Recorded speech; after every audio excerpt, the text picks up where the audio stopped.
এর অর্থে উনি বানিয়েছিলেন একটা কুঁয়ো, 4টে বসবার সিট, একটা ছোট চৌবাচ্চা, ভেতরে স্নানাগার, নাম দিয়েছিলেন পান্থশালা, উন্মুক্ত আকাশের নিচে বিশ্রামাগার।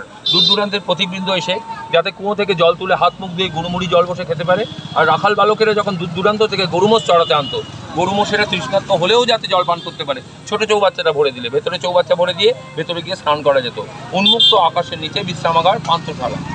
আমরা যাচ্ছি রবীন্দ্রনাথের সহজ পাঠের প্রথম পাতায় নন্দলাল বসু একটা আনুমানিক 250 বছরের ঊর্ধ্বের বটগাছের চিত্র আঁকা আছে, ড্রয়িং করা আছে হলুদের মধ্যে কালো দিয়ে। তো প্রথম যখন মহর্ষি দেবেন্দ্রনাথ শান্তিনিকেতন বাড়ি বানালেন, ওই দিকে যাওয়ার পথে দেখাবো ওই বাড়িটা। তার পানীয় জলের জন্য কোনো কুঁয়া বাড়ি দ্বারা তখনকার দিনে ছিল না।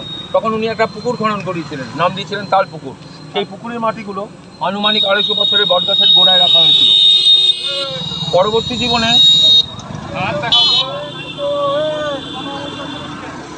পরবর্তী জীবনে যখন রবীন্দ্রনাথ এলেন এখানে ব্রহ্মচার্য প্রতিষ্ঠা করতে, তখন উনি অনুভব করলেন চোখের আড়ালে শিশুরা ডুবে মারা যেতে পারে সেই পুকুরে, ওই পুকুরটায়।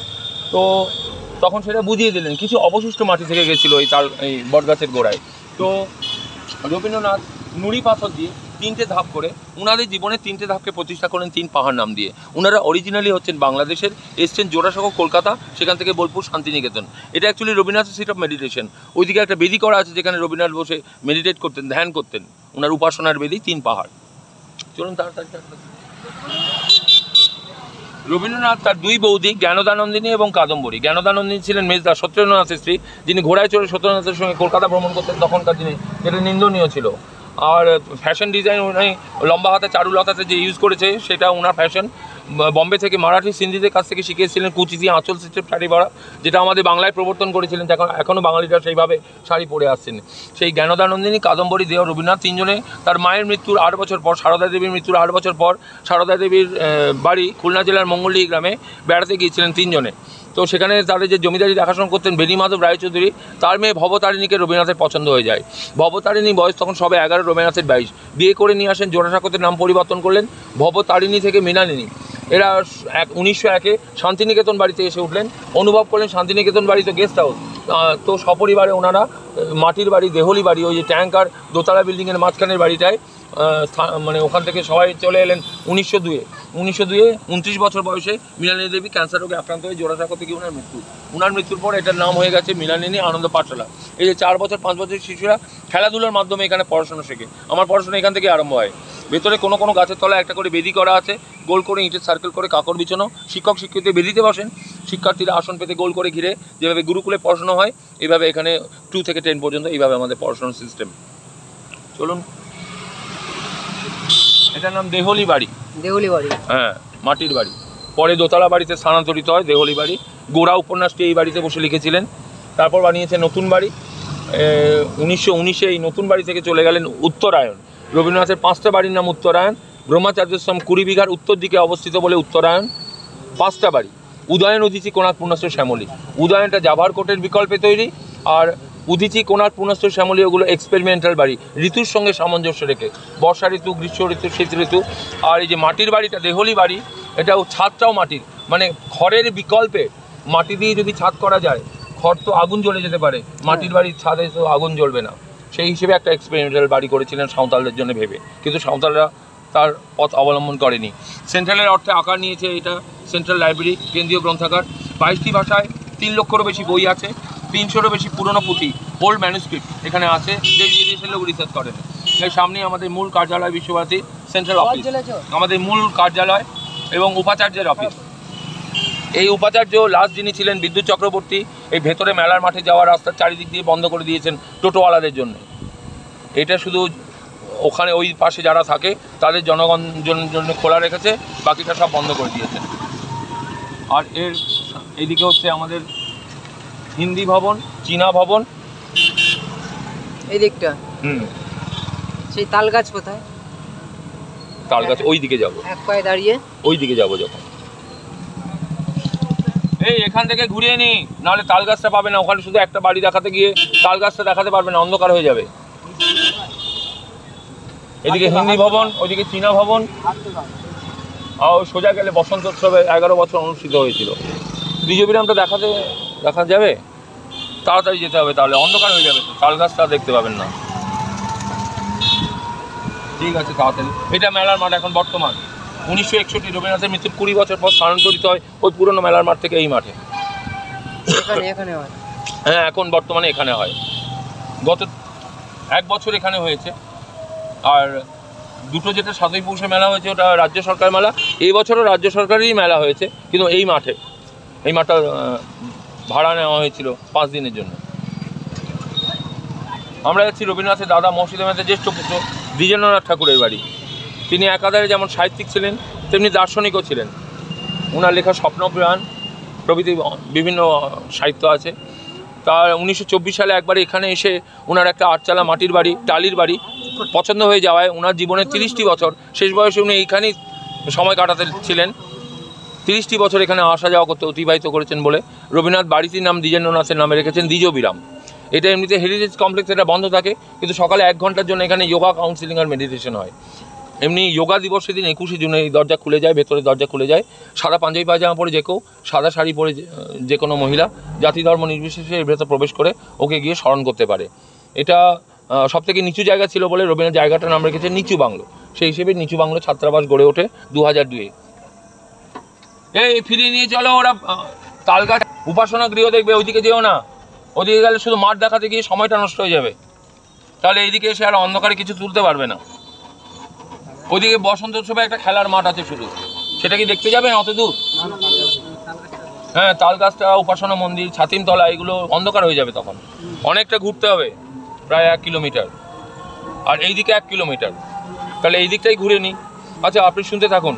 মহর্ষি দেবেন্দ্রনাথ নিরাকার ব্রহ্মের উপাসনার জন্য একবার জায়গা খুঁজে বেড়াচ্ছিলেন হিমালয়ের বিভিন্ন জায়গায়, দেরাদুন, কালিম্পং, দার্জিলিং, নৈনিতাল প্রভৃতি জায়গায়। অবশেষে উনি ঘুষকরা পর্যন্ত এসেছিলেন, কারণ 1856 সালে রেল লাইন তৈরি করেছিল ইস্ট ইন্ডিয়া কোম্পানি হাওড়া থেকে ঘুষকরা পর্যন্ত। অজয় সেতু নির্মিত হয়নি, 1860 সালে সেটা নির্মিত হয়, এবং তখন কোনো নৌকাবাহক পাননি বলে উনি ফেরত গিয়েছিলেন। তখন মুর্শিদাবাদ আর বীরভূম একই রাজ্য ছিল, পরে আলাদা হয়ে যায়। মুর্শিদাবাদের একজন লালচাঁদ সিংহ, উনি সর্বপ্রথম এসে এই বোলপুর থেকে 8 কিলোমিটার দূরে সুপুর গ্রামে তা বসতি স্থাপন করলেন। তারই পুত্র ভুবনমোহন সিংহ জন চিপ এবং বিভিন্ন ব্রিটিশদের সঙ্গে ব্যবসা বাণিজ্য করে অনেক প্রতিপত্তি করে সুপুর থেকে আরও 3 কিলোমিটার দূরে রায়পুর গ্রামে তার জমিদারি স্থাপন করেছিলেন।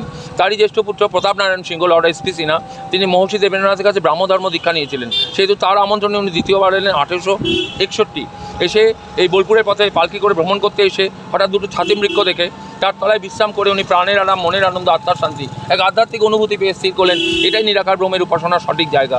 জানতে পারলেন জায়গাটা রায়পুরের জমিদারের, সেখানেই তিনি ছিলেন। তাদের কাছে জায়গা ক্রয় করতে চাইলেন একটা ব্রহ্মাচার্যাশ্রম তৈরি করার জন্য, তারা দান করতে চাইলেন। নির্ণয় হলো পায়ে হেঁটে উনি যতদূর পথ পরিক্রমা করতে পারবেন ততটাই পথ ওনাকে বিক্রয় করা হবে। পায়ে হেঁটে উনি 20 বিঘা জায়গা অতিক্রম করেছিলেন, ততটাই পথ ওনাকে বিক্রয় করা হয়েছিল বার্ষিক 5 টাকা খাজনায়। আর রেজিস্ট্রেশন খরচ হয়েছিল 1 টাকা। 1 টাকা রেজিস্ট্রেশনে 20 বিঘা জায়গা। আর রবীন্দ্রনাথ যখন বিভিন্ন কাব্য সাহিত্য লিখে অর্থ উপার্জন করেছেন এবং বিভিন্ন জায়গা থেকে অনুদান পেয়েছেন, উনি জমি কিনতে লেগেছিলেন। তো জমি কিনতে কিনতে উনি একদম 3600 বিঘা জমি কিনে ফেললেন। তো আমাদের ইউনিভার্সিটি এখন 1951 থেকে 3620 বিঘার মধ্যে অবস্থিত। 20 বিঘাটা মহর্ষি দেবেন্দ্রনাথের, 3600টা রবীন্দ্রনাথের কেনা। এই 20 বিঘাটা হচ্ছে শান্তিনিকেতন, যেটার মধ্যে আনন্দ পাঠশালা, একটা পাঠশালা, একটা স্কুল আছে, পাঠভবন, তাছাড়া আছে হিন্দি ভবন, চীনা ভবন, তাছাড়া আছে বসন্ত উৎসবের মাঠ, তাছাড়া আছে সঙ্গীত ভবন, কলা ভবন এবং কলা ভবন অফিস, রামকিঙ্কর বেজের স্কাল্পচার। আর ভিতরে ঢুকতে দেবে না? ভেতরে ঢুকতে দেবে না এই সময়। 5টার পরে কোথায় 4:30, 5:30 লাস্ট। বন্ধ হয়ে গেছে গেট সব? গেট সব বন্ধ হয়ে গেছে। গেট বন্ধই আছে, 2019 থেকেই বন্ধ আছে। এখন শুধু এইভাবে বাইরে থেকে ঘোরানো হয়। আর ভেতরে যাওয়ার শুধু মিউজিয়াম, যেটা 5:30টায় বন্ধ হয়ে যায়, 4:30 লাস্ট টিকিট, ওইটা পায়ে হেঁটে ঘোরার। তাল গাছ এক পায়ে দাঁড়িয়ে, সব গাছ ছাড়িয়ে উঁকি মারে আকাশে কবিতাটির উপর নন্দলাল বসুর একটা স্কেচ আছে। একটা তাল গাছকে কেন্দ্র করে গোল কুঁড়ে ঘর। রবীন্দ্রনাথ নাম দিয়েছেন তালধ্বজ। ধ্বজা মানে পতাকা, তাল গাছের পতাকা বলে তালধ্বজ বাড়ি। নন্দলাল বসু ছিলেন আর্কিটেক্ট। আর্কিটেকচারটা উনি সাঁওতাল আদিবাসীদের দ্বারা নির্মাণ করিয়েছিলেন বাড়িটি। তেজেশ চন্দ্র সেন মহাশয় ব্রহ্মাচার্যাশ্রমের এক অধ্যক্ষ, উনি বাংলাদেশি ছিলেন, ব্যাচেলার অধ্যক্ষ। উনি এখানে বসবাস করতেন, যাকে নিয়ে বনবাণী কাব্যে রবীন্দ্রনাথ কুটিরবাসী বলে উল্লেখ করেছেন। সেই কুটিরবাসী ছিলেন হচ্ছে তেজেশ চন্দ্র সেন মহাশয়। তালধ্বজ মানে ধ্বজাটা তালের, সেই জন্যে রবীন্দ্রনাথ নায়ক দিয়েছিলেন তালধ্বজ বাড়ি। হ্যাঁ, কেন এই তাল গাছ নাকি? এটাই এটাই। হ্যাঁ এটাই।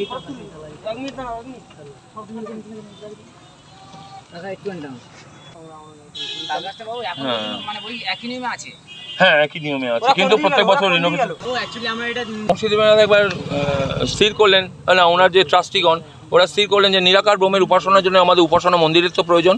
তখন দেবেন্দ্রনাথ ঠাকুর সূর্যাস্তের সময় যেসব কালার আকাশে অনুভব করেছিলেন সেই সব কালারের রঙিন কাঁচ উনি বেলজিয়াম থেকে আনা করালেন, ইতালি থেকে টালি। আর তখনকার দিনে যে প্রসিদ্ধ শিকদার কোম্পানি, ব্রিটিশ কোম্পানি, তাদেরকে দিয়ে লোহা স্ট্রাকচার করিয়ে ইতালি টালি বসিয়ে বেলজিয়াম কাঁচ বসিয়ে বানানো হলো উপাসনা গৃহ, যেটার 16টা দরজা। এই 16টা দরজা বুধবার দিন খোলা হয়, কারণ বুধবার দিন হচ্ছে মহর্ষি দেবেন্দ্রনাথের ব্রাহ্ম ধর্ম দীক্ষা দিবস।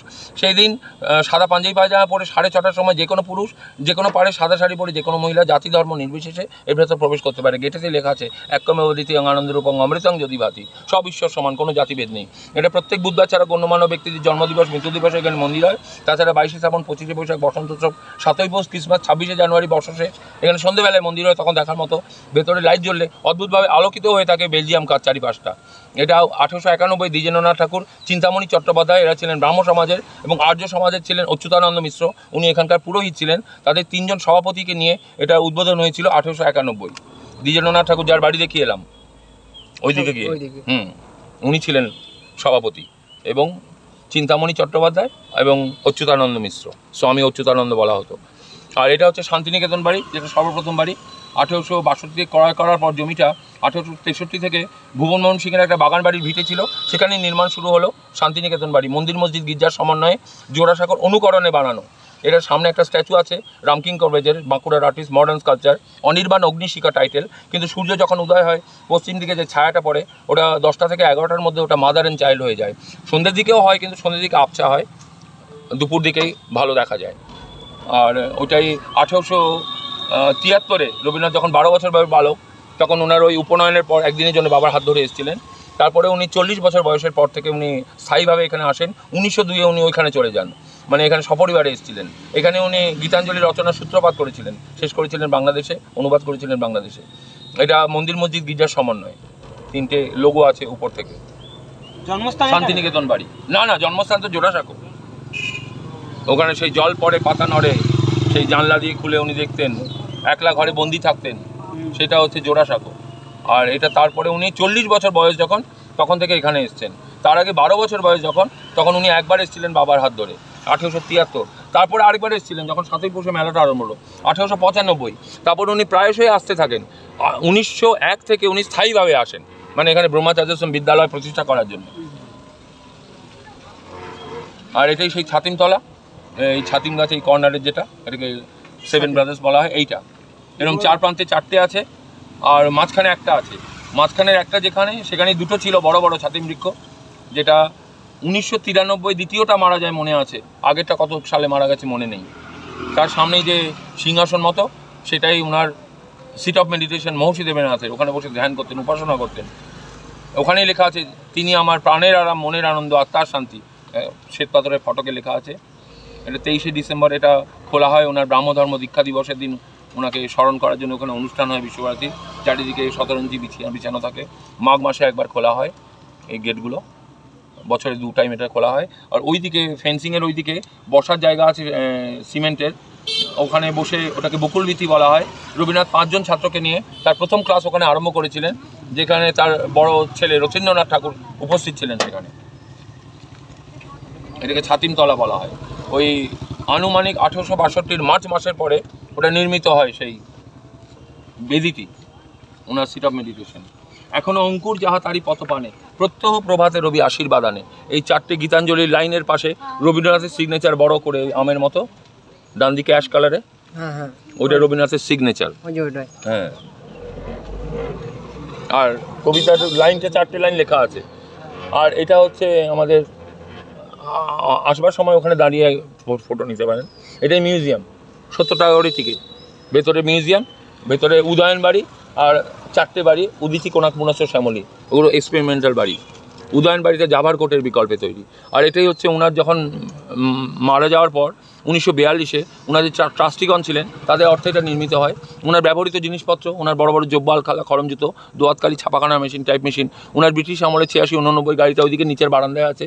2004-এ নোবেলটা নিচের তলা থেকে চুরি যায়। 2005-এ সুইডেন গভর্নমেন্ট একটা রেপ্লিকাটা আছে। তাছাড়া উনি পেরুতে যাওয়ার সময় হঠাৎ অসুস্থ হয়ে 2 মাসের জন্য আর্জেন্টিনাতে বিশ্রাম নিয়েছিলেন।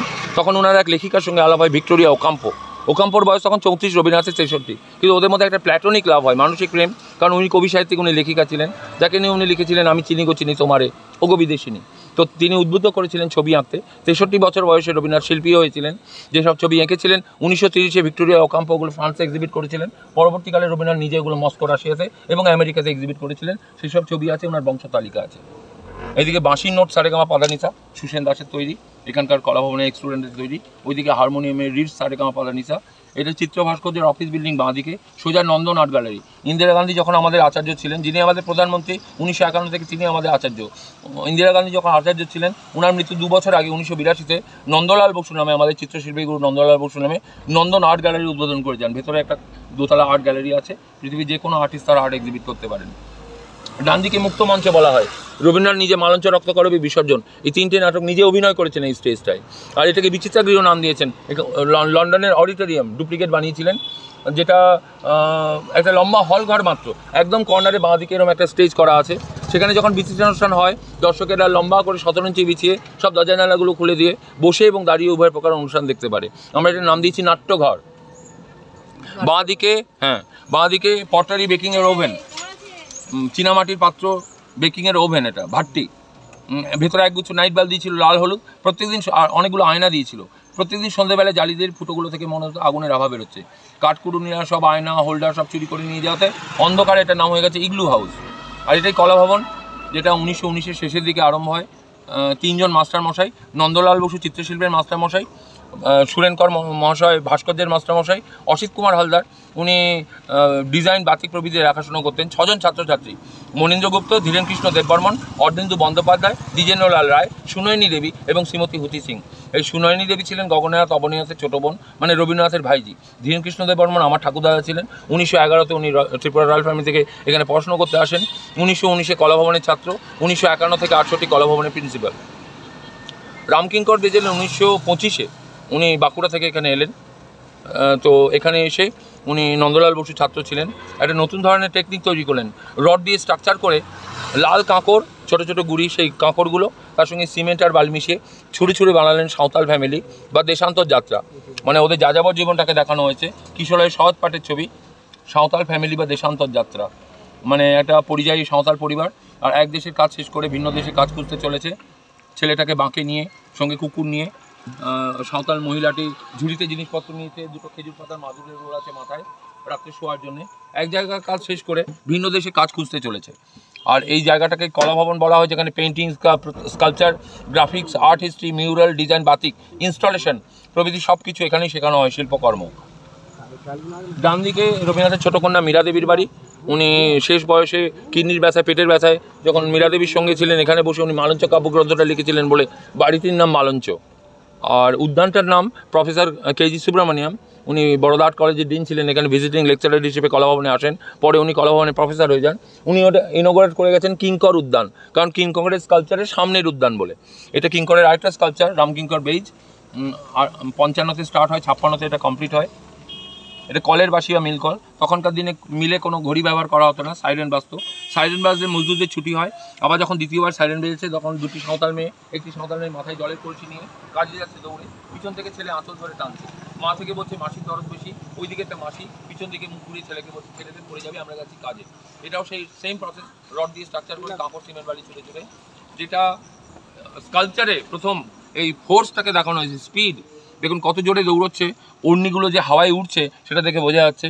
সাঁওতাল ওই ছেলেটা কত জোরে দৌড়চ্ছে পাটাকে উঁচু করে, সেই দেখে বোঝা যাচ্ছে যে স্পিডটা কতটা। চলুন, এটাই কলাভবন, যেখানে নন্দন মেলা হয় 1 ডিসেম্বর 2 ডিসেম্বর। নন্দলাল বসুর জন্মদিন 1882 3 ডিসেম্বর। তো 2 দিন মেলা হওয়ার পর আর্ট ফেয়ার।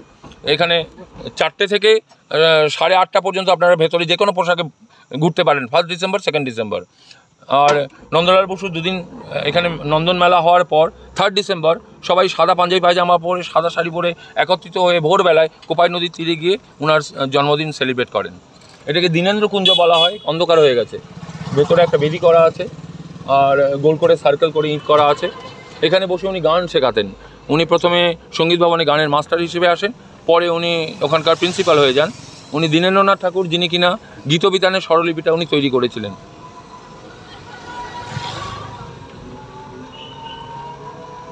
এই জন্য এটাকে দীনেন্দ্র কুঞ্জ নাম দেওয়া হয়েছে।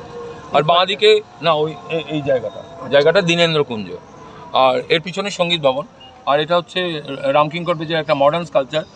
মুন্ডু নেই, এটা জিওমেট্রিক ফর্মে তৈরি। 1972-এর দুর্ভিক্ষের সময়ের কাজ। সাঁওতাল মেয়ে ধান ঝাড়ছে মাথার উপরে হাত তুলে।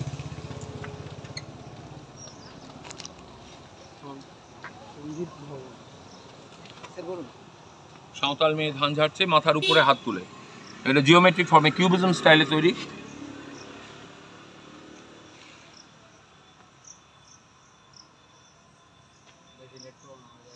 ফাদার অফ কিউবিজম যদিও পল সিজা, কিন্তু পিকাসো স্প্যানিশ আর্টিস্ট ফ্রান্সে উনি অনেক প্রতিপত্তি করেছিলেন এই কিউবিজম জিওমেট্রিক ফর্মে কাজ করে।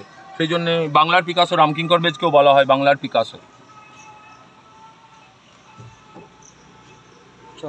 এইটাই সঙ্গীত ভবন, যেখানে রবীন্দ্রসঙ্গীত, ক্লাসিক্যাল, ঠুংরি, টপ্পা, কীর্তন প্রভৃতি গান, নাচের মধ্যে রবীন্দ্র নৃত্য, কথাকালি, কত্থক, ভারতনাট্যম প্রভৃতি নৃত্য এবং অভিনয় শেখানো হয়। 3টে মিলিয়ে মিউজিক ডিপার্টমেন্ট সঙ্গীত ভবন।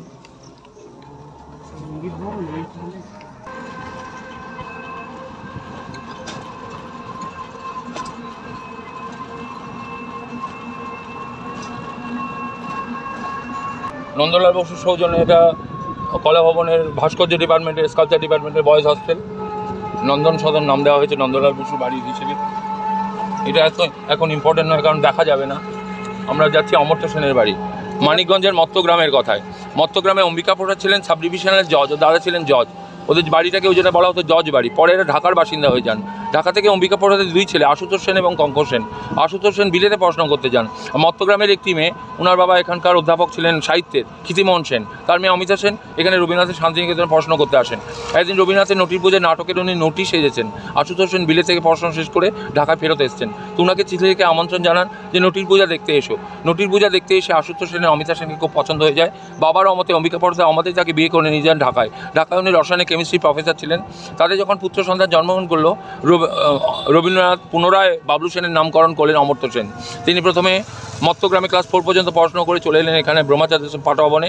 পড়াশোনা করার পর চলে গেলেন ক্যালকাটা ইউনিভার্সিটি। সেখান থেকে চলে গেলেন উনি জেএনইউ জওহরলাল নেহরু ইউনিভার্সিটি। সেখান থেকে চলে গেলেন উনি ট্রিনিটি বিশ্ববিদ্যালয় লন্ডন। সেখান থেকে হার্ভার্ড ইউনিভার্সিটির প্রফেসর হয়ে 1998 কৃষি অর্থনীতি এগ্রো ইকোনমিক্স উনি নোবেল লরিয়েট হয়েছেন। অমর্ত্য সেনের পৈতৃক ভিটে আশুতোষ সেনের বাড়ি প্রতীচি। এটাই 3 দিন আগেও ছিলেন।